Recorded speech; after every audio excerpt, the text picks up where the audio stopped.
say the wait is finally over. Yeah, and Capuchin TV brings you exciting news for the youth this year 2024 with the youth program called Form Ni Faith. In this particular program, we will be bringing you Bible trivias. We have discussions. We have talent show for those ones who love to showcase their talents, like singing. I do what I care for my people. Modeling, oral narratives, spoken words. Hey, stop walking while I'm talking. Nataka kuji-express, at least me to stress. Even if I can smile, it's only for a while. Yesu anakudai, that's why he accepted to die on the cross, to remove your dilemma and to give you a new direction. Catch us on every Wednesday from 2 to 3 p.m. only at Capuchin TV. You can also get the repeat shows every Wednesday from 7 p.m. again only on Capuchin TV. And remember, if you would love us to come and cover your event, you can contact us on 0717-424-866. Form Ni Faith with your favorite host, Maureen Kimani. And I, Maggie Maina. Come on to join in Christ.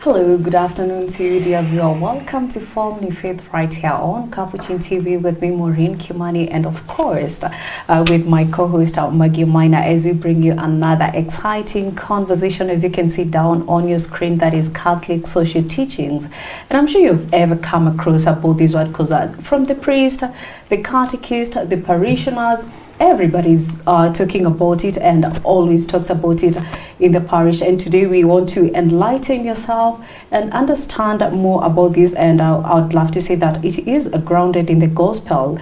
These teachings challenge us to uphold human dignity, promote justice, and care for the most vulnerable in our society. So welcome to the conversation, and if you'd love to be part of this, please do share your comments with us on 0717-424-866, or you can use the SMS number that is 21760.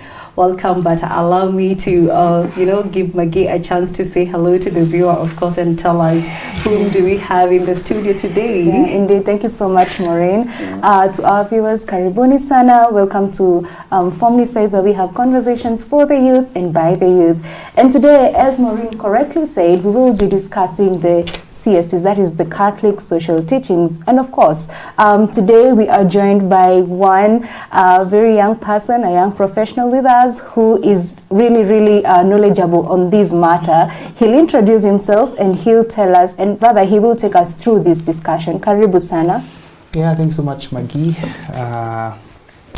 and Maureen. It's again another time we get to share the faith with the people and the listeners around all over the world. So I think I'd be remiss if I not introduce myself. My name is John Joroge, and I think this is the fourth time, right? And I think by now it counts as being a host. So this is basically a host discussion, not a guest basically, but regardless. Yeah, so I do study medicine at the University of Nairobi. I'm now going to my final year, and I'm also an MC. And more importantly, I'm a son of God, and I'm so excited. And I'm a parishioner at Queen of Apostles Church. So today, like you rightly said, we're going to discuss about Catholic social teaching, and I think it's imperative for most of us, especially young practicing Catholics and anyone in general, to try and know what the church actually says about some certain situations and how we can live and adhere to them. Yeah. All right. Okay, thank you very much, Ajay, for that introduction. Let's just, kick in the conversation. When we say, or when we talk about Catholic social teachings, what do we mean? Yeah, so thank you for that. So basically, Catholic social teaching is a group of Catholic doctrine that uphold human dignity and also for the common good of the person. So that's basically what Catholic social teaching is. And I'll allude to what the late Emeritus Pope Benedict XVI said, that the Church has no technical solution to offer, but and it also does not claim to interfere with the policy of the state in any way, shape or form. And one of the things to note is that the Catholic social teaching ultimately should lead to the redemption of the human being, because we live in a fallen, broken, sinful world, but through the grace of God, we should be able to redeem the humanity which was broken once, but ultimately lead us to our Heavenly Father. So that basically is what the CST tries to help us achieve in our day-to-day Christian life. And so that's the position of the Church on some of these issues. And let me just give a caveat, because unfortunately, some of us Christians, we do fail to understand the distinction the Church makes on some fundamental non-negotiable dogmas and doctrines, and also some of those issues we can have an allowance for give and take, and some of these give and take situations allow for prudential judgment and reasoning, and also exercising proper, again, judgment, as I alluded to earlier. So I think there are a group of around 7 or 8, depending on where you get them from. Because I know some people say 6. Yes. For sure. But the main thing, and maybe I can say it as number one, is the promotion of the human dignity. The dignity of the human person is if I can say number one, that should be the first thing maybe you can discuss about, dignity of the human person. And it lies in a very epistemic basic found in Genesis, that all of us are created in the image and likeness of God. And that's such a freeing truth, that there is no joy, like I'm a unique creature, I'm a unique being, so as you people over here and everyone over here. And this truth will help us to appreciate our neighbors, our brothers and sisters, and help us to care for their well-being in any aspect, economical, political, social, and also spiritual. So dignity of the human person, that's like the first thing. And I have some points here from the compendium of the social doctrine of the Church. And it says, a just society can become a reality only when it is based on the respect of the transcendent dignity of the human person. And the person represents the ultimate end of society. So the social order and its development must inevitably work to benefit the human person, not the other way around. So maybe an example, case in point, and also see when you're going also the other points of the Catholic social teaching, making profits is good. When you're in business, you want to make profit to pay people here and there, but making profits at the expense of maybe, and this is bearing in mind the human weakness of whereby we don't live in a just world. So for sure there's fallibility somewhere, and maybe because of the ills of capitalism, some people may fall through the cracks, and we need to help those people maybe through social programs. Maybe we'll discuss it later on. But if I make profits at the expense of the dignity of the human person, now making an error in judgment over there, and that's a big question mark, and you should invite someone to try and question maybe their motives, but at least make sure you uphold the dignity of the human person. That's very important, and that's very pertinent. So that's like the number one teaching, I'd say, but there are numbers. So yeah. So Joe, you have correctly said that the number one CST is the life and dignity of every human person. And the Catholic Church has been very vocal about abortion. We have been taught that we should not at any point be tolerant about abortion. There is a no tolerance policy when it comes to abortion in our Catholic faith. But then again, when we look at the country, at the Constitution, Article 26 says that every person has right to life, and life begins at conception, right? But then again, the Constitution goes further to say that when the life of the mother is in danger, they can be allowed to procure that abortion to save the life of the mother. So how do we strike a balance when it comes to this particular social teaching, this particular Catholic social teaching, and protecting the life of the mother at the cost of the life of the child? Yeah, thank you for that. That's a very touchy issue. Yes. So like I said earlier, the Catholic social teaching and the doctrine of the Church, the position of the Church is basically to try and make sure our fallen humanity is redeemed, and so that it doesn't fall short of that for sure.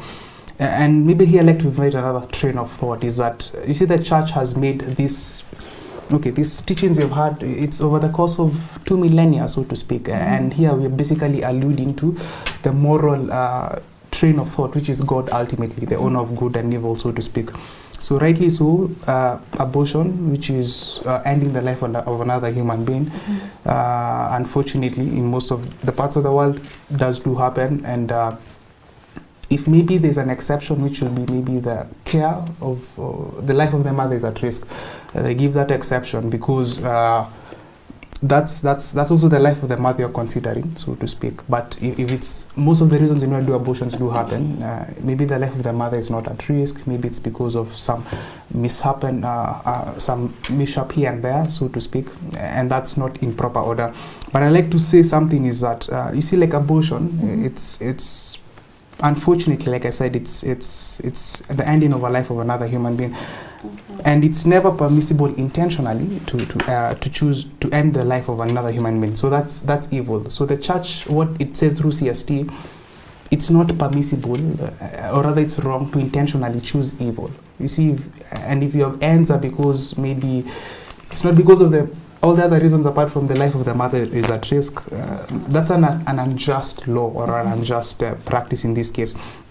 And you see, like for instance, and some of the people, the critics might add, you see, like when it comes to addressing good, or maybe about an issue pertaining to this and all, maybe the circumstances surrounding this particular case, the church tends to give a distinction between some issues. This is not to say it's one issue is at the detriment of the other issue, but because these issues are fundamentally different. They're not in the same case. That's not to say that because the church says upholding life is better than maybe poverty or something like that, those issues are fundamentally different and you cannot put them at the same level, ground or playing field. So it's important to note that there's this moral discussion we need to have, and it's been there over the course of 2 millennia, and the church has guided us over such hot button issues. But one thing to note is that these things are fundamentally different, but all of them should lead to the redemption of the human being or the human person, so to speak. All right. So probably you can just ask this, given that we have already discussed the first Catholic social teachings, maybe we can just from a very shallow point, before we actually get into the major discussion of each and every point, can you just highlight how many CSTs we actually have? Okay, yeah. So depending on where you got your info from, I think 7 or 8, so to speak. But the first one is the common, good of the human dignity of the person. Yes. And then you have common good. Yes. And then you have solidarity. So that's being in like oneness with one another. Yes. And then you have preferential option, or rather taking care of the poor. We have stewardship of creation, that's taking care of God's gifts, what He created for us. Yes. Subsidiarity and the role of government, especially putting into an emphasis the role of the local government. So that means, for instance, if there's a problem in your estate, you don't call the president. You try and call maybe the chief or maybe the estate leader or something like that. Subsidiarity, participation, rights and responsibilities. And I think the last one is peace and maybe economic justice. So maybe some are grouped in together, but ideally maybe those are some of the points I can have mentioned. All right. Allow me to ask you, Joe, when we look at this point, taking care of the poor and the vulnerable in the society, because this conversation is all about the young people.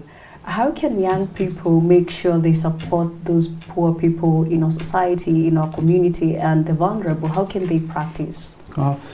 Yeah, thank you for that. I think I'll fall back to this quote JP2 said, Saint John Paul II. And I think he said this when addressing a group of also young people. And he said, the needs of the poor take priority over the desires of the rich. The rights of workers over the maximization of profits, and the preservation of the environment over uncontrolled industrial expansion, production to meet social needs over the production for military purposes. And the moral test of any society is basically how you treat the vulnerable. That's how you can judge a society. How they treat the defenseless, those people who don't have any fighting chance. You can judge a society by how they treat such people. And the idea is to, you see, God's call is universal, and all of us, ideally, we belong to the same Father. And I said how the dignity of the human person being the most important thing of the CSTs should try and make us see one another as a brother and sister, a fellow brother and sister. So prioritization of such things is again the call of what we had in the gospel of maybe if you have one thing, share it with another person, so to speak. I remember St. Ambrose of Milan speaking maybe about this point of poverty. If you have 2 t-shirts or maybe 2 pairs of trousers, one belongs to you and the other belongs to the other person. So it's basically, it calls upon us, it behooves us to try and deny ourselves, especially the excesses. You see, if you have enough, it's like what David said, don't make me too rich, sorry Solomon, don't make me too rich, I forget, don't make me too poor, I do something bad. I do a sin to try and make ends meet. So it's basically realizing that you are my fellow brother and sister. I see you as a human being, I don't see you as a nuisance, I don't see you as a disturbance or something like that. So it's very important to try and have that idea in mind. Okay. But people can just know that how we treat the vulnerable in society basically gives us a picture of how the society is. So the people who don't have any fighting chance, the people who are maybe lack basic things, food, shelter, clothing, it's important for us to try and vouch for them. All right, thank you very much, I do, for that elaboration. Yes, Maggie? Yes, so one of the CSTs is the call to family, community, and participation. We tend to see, especially in our church, we tend to see some of our Christians are very vibrant when it comes to parishes. When it comes to activities in the churches, they are at the forefront, okay? They take leadership positions, they volunteer immensely when it comes to church participation. But then again, when it comes to the families are breaking, the families are languishing in abject poverty or even in lack of leadership, you know. Would you say that our Christians are somehow forgetting that their call is to first serve in the family before you even step to the church or even to the nation?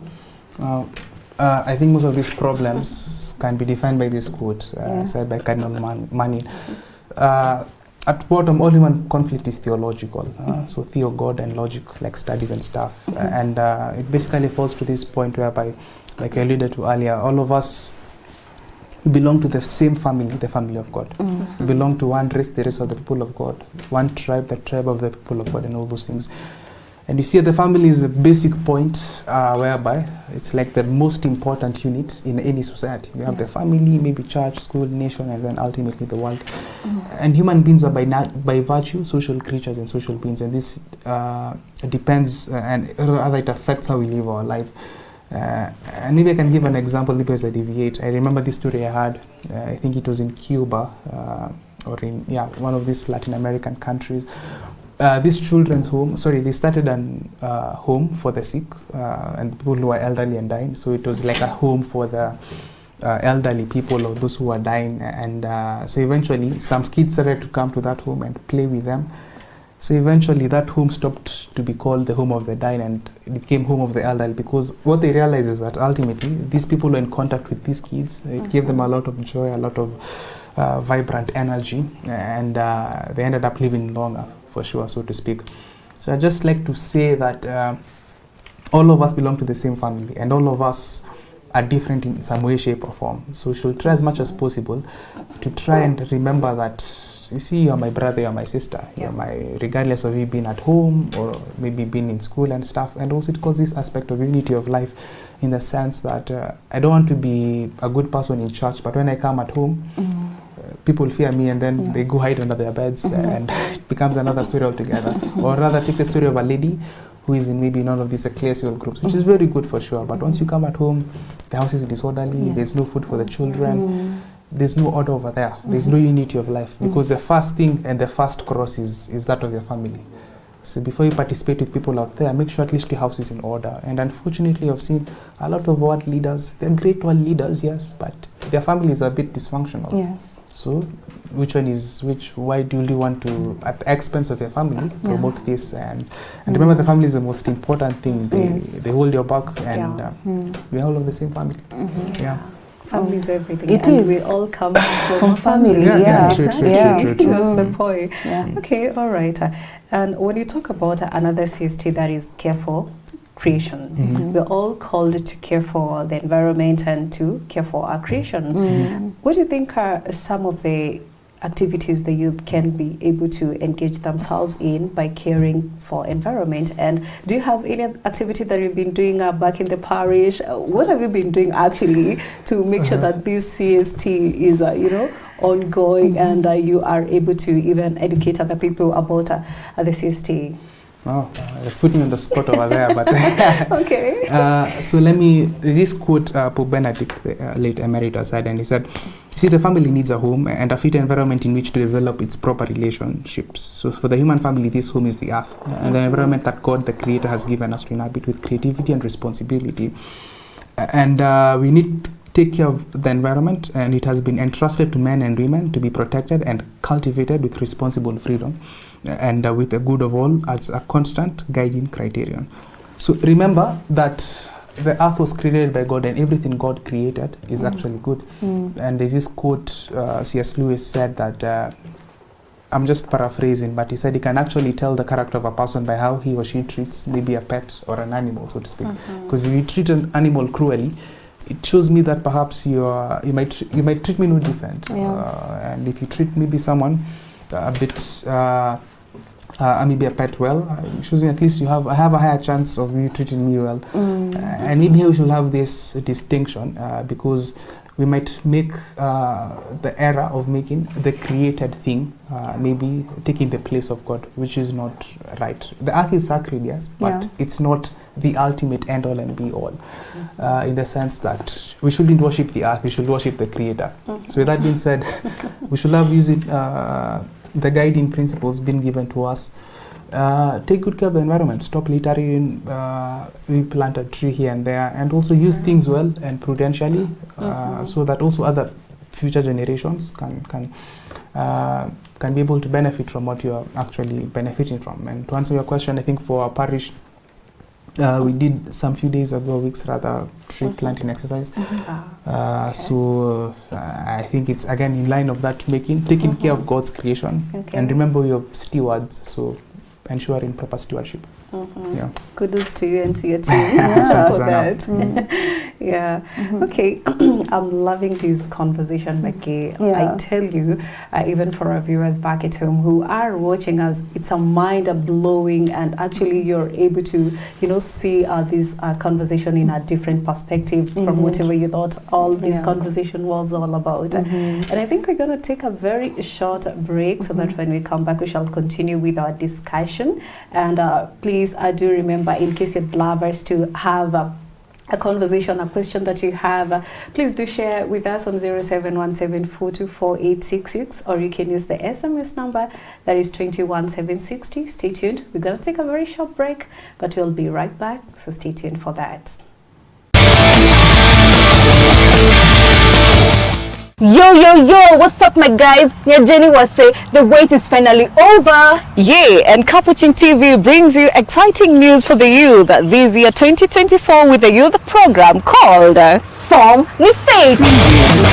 In this particular program, we will be bringing you Bible trivias. We have discussions. We have talent show for those ones who love to showcase their talents, like singing. I do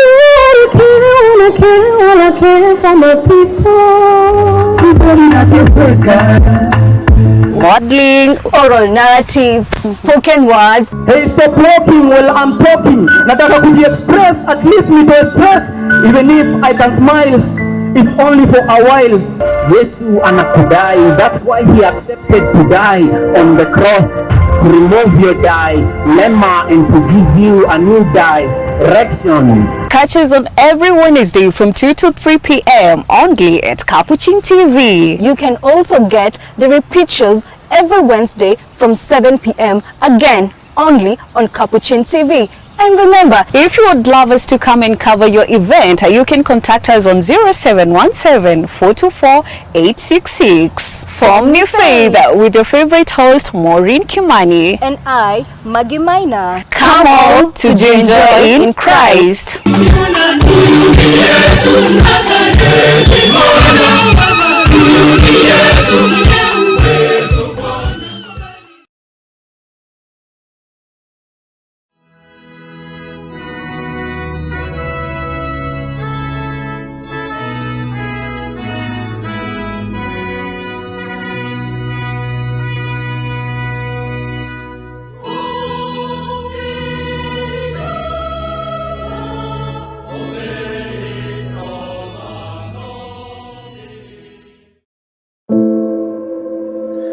Hoy la política no tiene buena fama. Corrupción, escándalos, alejada del día a día de las personas. Pero ¿podemos avanzar hacia la fraternidad universal sin una buena política? No. Como dijo Pablo VI, la política es una de las formas más altas de la caridad, porque busca el bien común. Hablo de la política con mayúscula, no la politiquería. Hablo de la política que escucha la realidad, que está al servicio de los pobres, no de la que está encerrada en grandes edificios con largos pasillos. Hablo de la política que se preocupa de los desempleados y sabe muy bien lo triste que puede ser un domingo cuando el lunes es un día más sin poder ir a trabajar. Si la vemos así, la política es mucho más noble de lo que aparenta. Agradezcamos a los muchos políticos que desempeñan su tarea con voluntad de servicio, no de poder, todos sus esfuerzos por el bien común. Oremos para que los líderes políticos estén al servicio de su pueblo, trabajando por el desarrollo humano integral, trabajando por el bien común, atendiendo a los que han perdido su empleo y dando prioridad a los más pobres.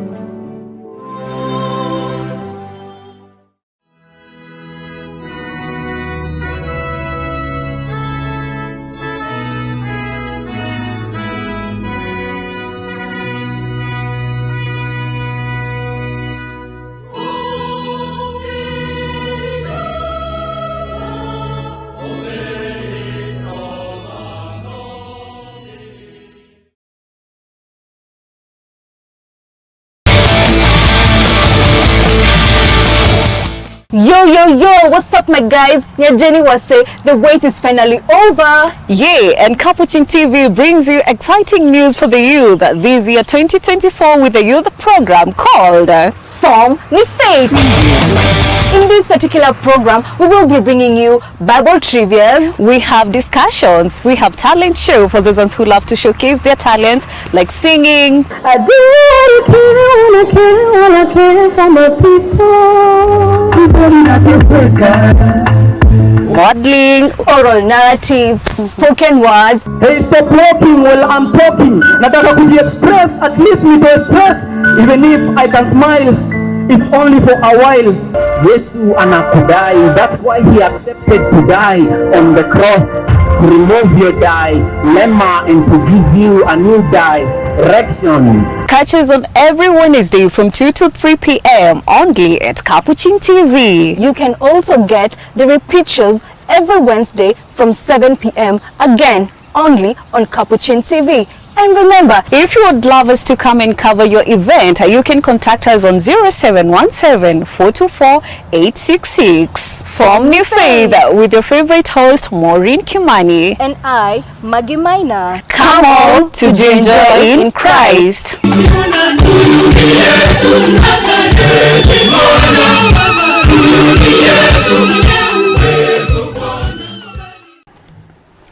Hello dear viewer, welcome back to Family Faith right here on Capuchin TV with me Maureen Kimani and my co-host Maggie Maina, and in the studio we have a guest that is Joe. Welcome back to you all as we continue with our conversation, and thanks very much to all of you for sharing your questions with us, and we're going to be reading them in just a few. But allow me to say one thing.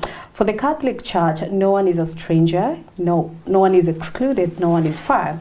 Indeed, we are a single human family that is journeying on toward unity, making the most of solidarity and dialogue among people in multiplicity of differences. So welcome to all of you as we continue with the conversation, and allow me to give Maggie chance to welcome our guest and our viewers back as you give us, what question do you have for Joe here? Yeah. Some questions have been streaming in quick and fast. And the number one question that we have had for you, Joe, is how can we foster dialogue and collaboration between people of different faiths and worldviews on issues of social justice? Wow. Yeah, that's a good question. And I think let me allude to this point. money is made free, and it would be a mistake to try and replace that freedom, even if maybe through love, even if it's for their betterment, maybe for a certain point you want your espousing or something like that. So one thing to note is that we are made free, and even God respects our own freedom. And that brings about this point of people having differing social views, people having differing opinions. So for sure we cannot all agree on some things here and there. And one thing maybe I should have said earlier, maybe when discussing about these teachings, that the church does not impose, it merely proposes. Yes. So the church won't come and say, this is the way, this is my way or the highway or something like that. No, it just proposes. So it doesn't impose, and it respects our freedom the same way God respects our freedom. So that being said, I think people have, especially in our day, time and age, people have gotten to this culture of having these gotcha moments, people having these moments of whereby I just want to speak above, beyond, and through the point, but not basically about a certain point. So it's, so maybe even the attitude is not correct or something like that, even the disposition someone has. So unfortunately, like we all alluded to earlier, we live in a fallen, broken, sinful world. People are different, and some things will just, like me trying to pound the sand, or maybe shake my fist towards the sun. It's quite impossible. Yeah. So number one, respect the freedom of the other person. Don't try and impose, even if it's for their betterment, because freedom is, even like Augustine said, it's that big rock God created, you cannot even move, right? So respect someone's freedom, and ultimately I think if maybe someone is erring in judgment, you can also pray for them. Yeah. At times we try and complexify the solutions to some of the problems you have, and they're so simple. Pray for them, maybe they can see the light. Try create better friendship, be a good friend to them, buy them coffee, or just go have fun, go play football or something like that.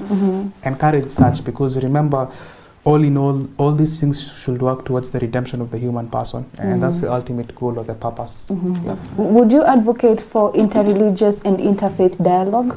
Yeah, why not? Because it's even what Pope Francis has done, especially during the early part of his pontificacy.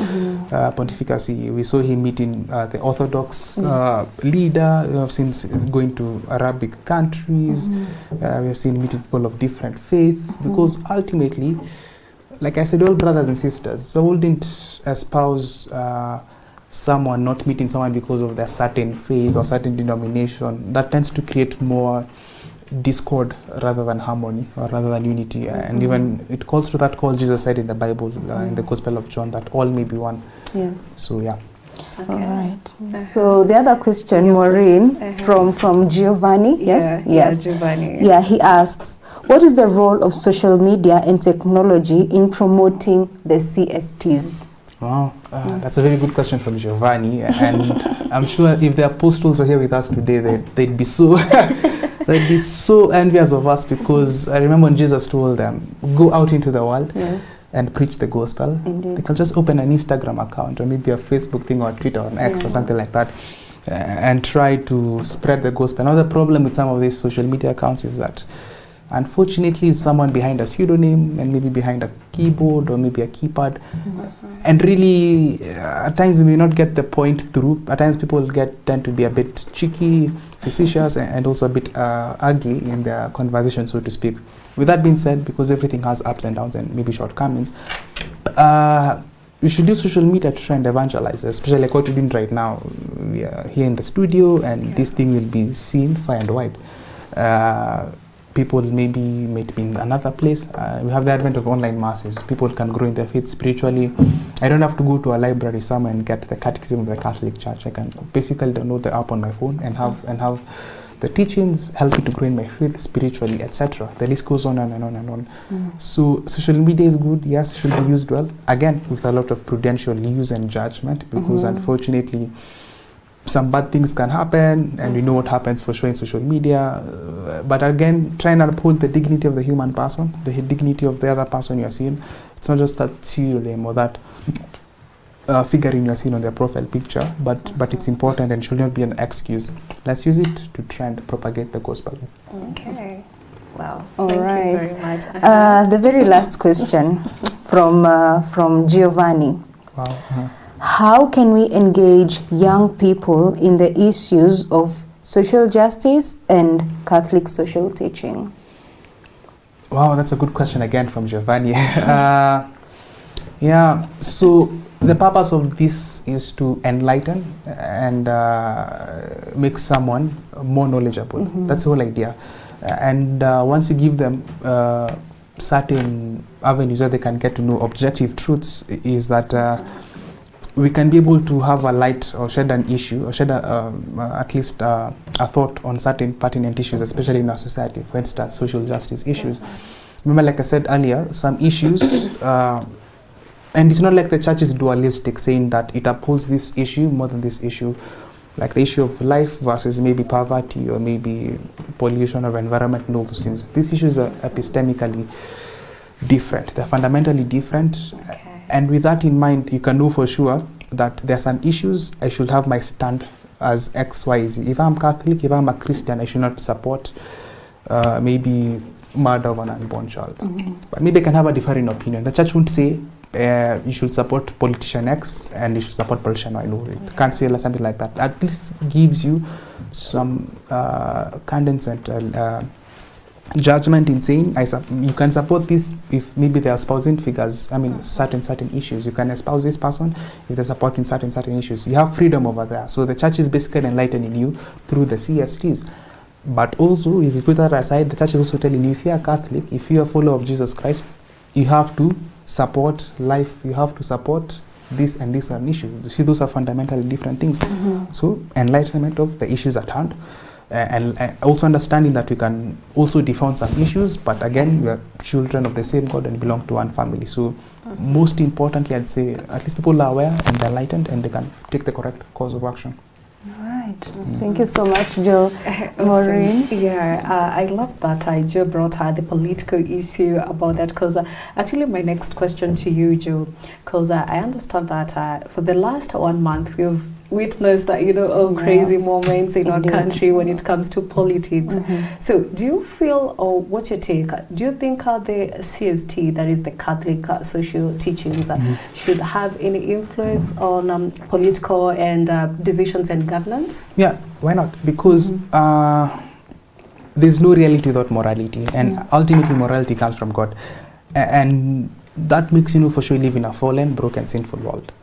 And there's this distinction I like to give, maybe even to the viewers and those who are listening, is that maybe people have heard of this word known as utopia. Utopia basically means it doesn't exist, and maybe some of the leaders try and sell utopia to you. They say and try and sell these issues or policies which are neither here nor there. So to be utopian basically means that you can build a world whereby we are free of human fallibility, we are free of human sin, human corruption, and that is a wrong view. The other alternative is that despair. So despair basically means you're giving up, you're not letting God through his redemptive power work through us in as much as we are fallen, broken and sinful. So in light of what has been happening in our country, I'm not expecting utopia. I'm not expecting all of a sudden money to be falling from the sky. And also in another, I'm not also in a state of despair, because I know God can work through broken people, broken instruments. And it's true that we have been fighting for some certain changes in our society, and also that's a good thing. You see, people are enlightened, people that know that over-taxation might be an issue, so people, rightly so, are maybe raising their voice to try and change that issue. So at least in this context of the politics, is that I am aware of what's happening, I'm not in despair, and I'm also not in a state of wishing for utopia, because utopia doesn't exist. Okay, well, Maggie, yes, that's it. One of the CSTs is the dignity of work and the right of workers. And I believe there is one congregation, I think it's the Benedictines, or the Benedicts. They say et ora et labora, prayer and work. Yes, prayer and work, yes. So, but then again, when we come to the ground, we find that some unfortunately think that simply because they pray, things will be gifted or given to them on a silver or golden platter. How do we strike a balance as Christians, as the Catholic faithful, and as the youth? How do we strike a balance between the dignity of work and prayer? Wow. Yeah, I think it's Yeah, St. Benedict rightly so in his order, he had that famous line, ora et labora, pray and work. And it's so important because one of the first rules Benedict gave his people who are living his life is to listen. In Latin they say it's obsculta. Okay. So the problem is most of the failures and some of the discontent and the discord you have in this aspect is because we fail to listen. Maybe people are listening to the wrong voice, people are listening to something else other than what God said or God ordained.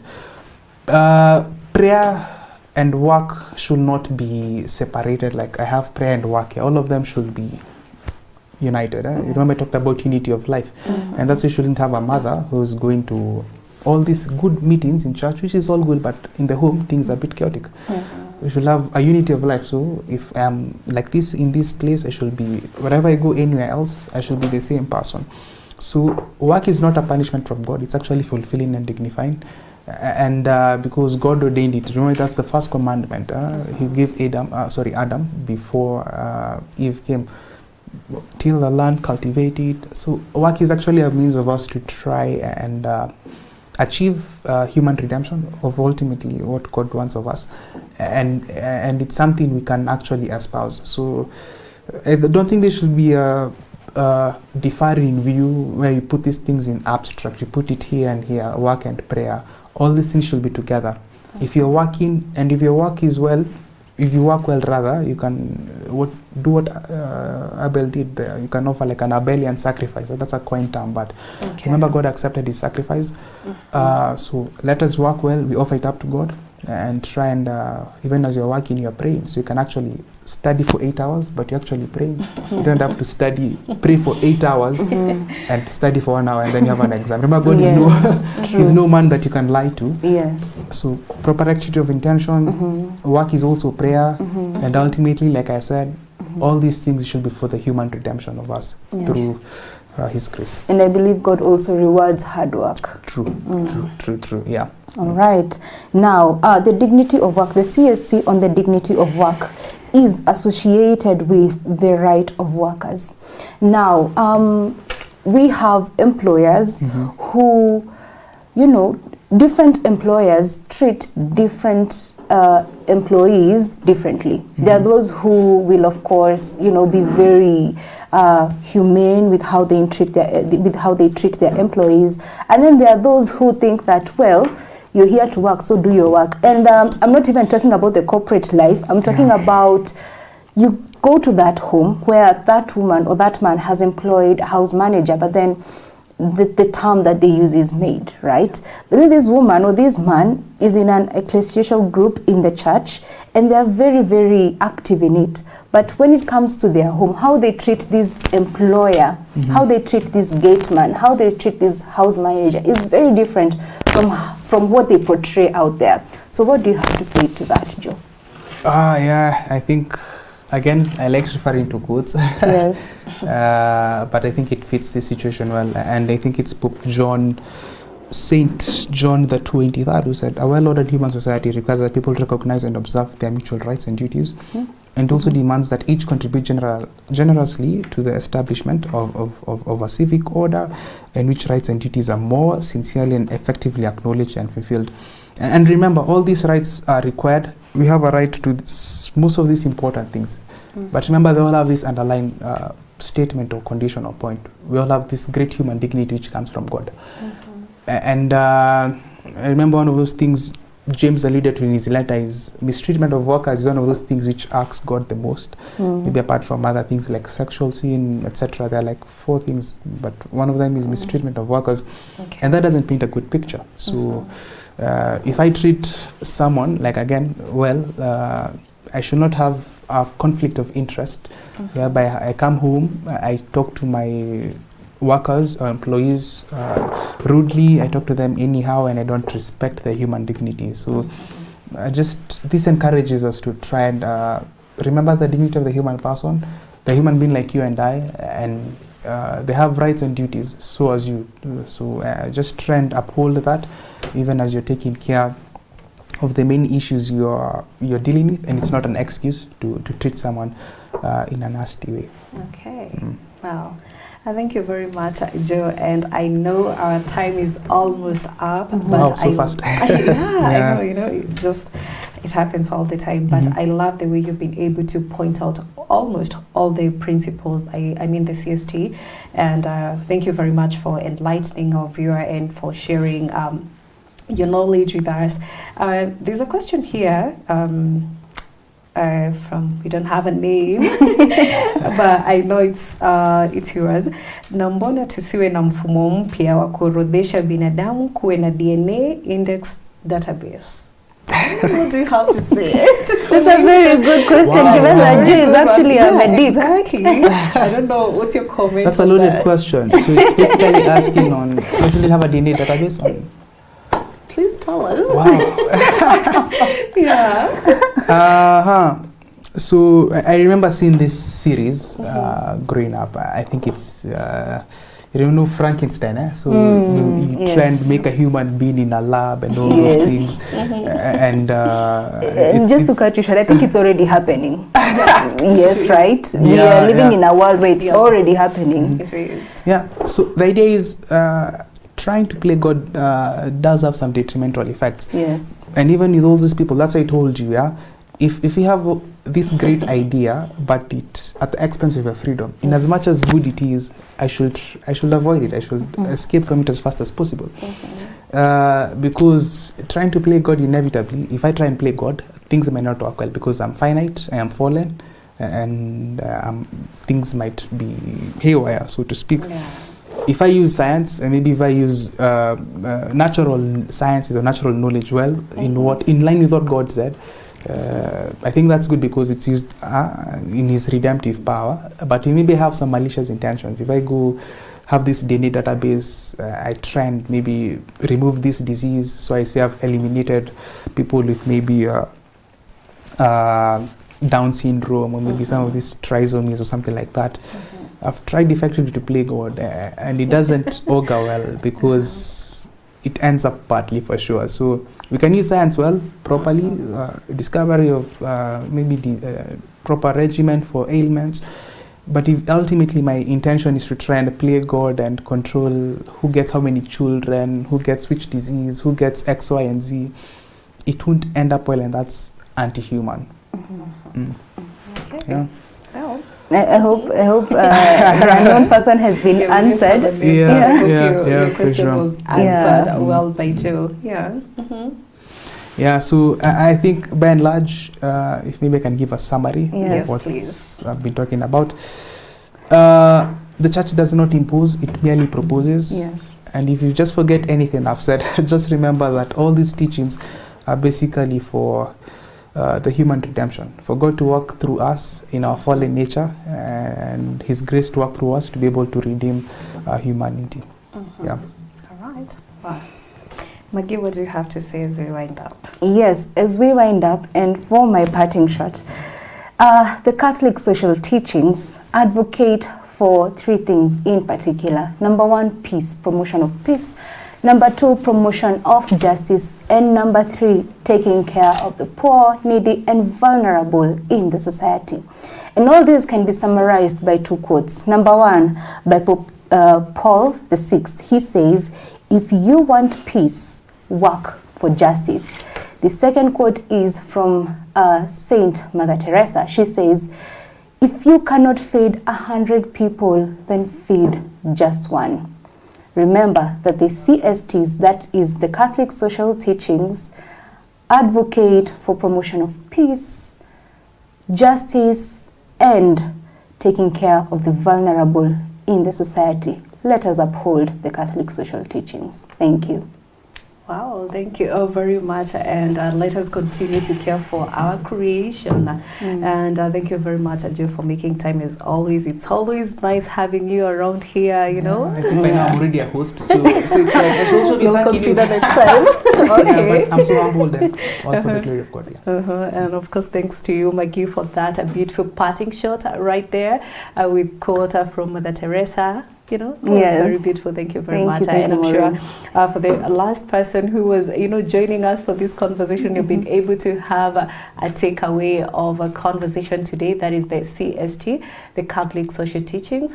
My name is Maureen Kimani. Thank you always for tuning into Family Faith right here on Capuchin TV, and for sharing your questions with us and keeping tabs on Family Faith. Thank you very much to all of you, and may God bless you. See you next time, every Wednesday at 2 to 3 p.m. Bye-bye. Bye-bye.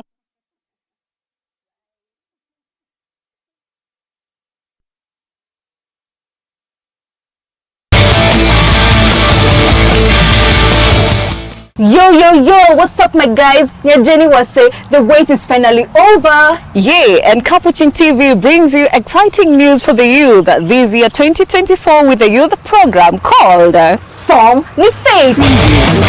In this particular program, we will be bringing you Bible trivias. We have discussions. We have talent show for those ones who love to showcase their talents, like singing. I do what I care for my people. Modeling, oral narratives, spoken words. Hey, stop walking while I'm talking. Nataka kuji-express, at least nitoe stress. Even if I can smile, it's only for a while. Yesu anakudai, that's why he accepted to die on the cross, to remove your dilemma and to give you a new direction. Catch us on every Wednesday from 2 to 3 p.m. only at Capuchin TV. You can also get the repeat shows every Wednesday from 7 p.m. again only on Capuchin TV. And remember, if you would love us to come and cover your event, you can contact us on 0717-424-866. Family Faith with your favorite host, Maureen Kimani. And I, Maggie Maina. Come on to enjoy in Christ.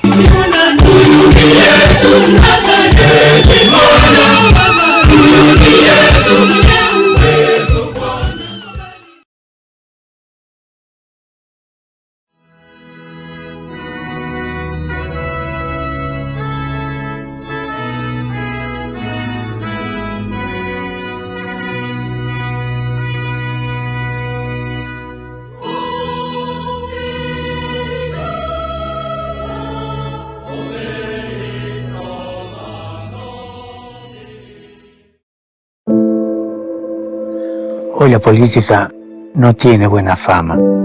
Corrupción, escándalos, alejada del día a día de las personas. Pero ¿podemos avanzar hacia la fraternidad universal sin una buena política? No. Como dijo Pablo VI, la política es una de las formas más altas de la caridad, porque busca el bien común. Hablo de la política con mayúscula, no la politiquería. Hablo de la política que escucha la realidad, que está al servicio de los pobres, no de la que está encerrada en grandes edificios con largos pasillos. Hablo de la política que se preocupa de los desempleados y sabe muy bien lo triste que puede ser un domingo cuando el lunes es un día más sin poder ir a trabajar. Si la vemos así, la política es mucho más noble de lo que aparenta.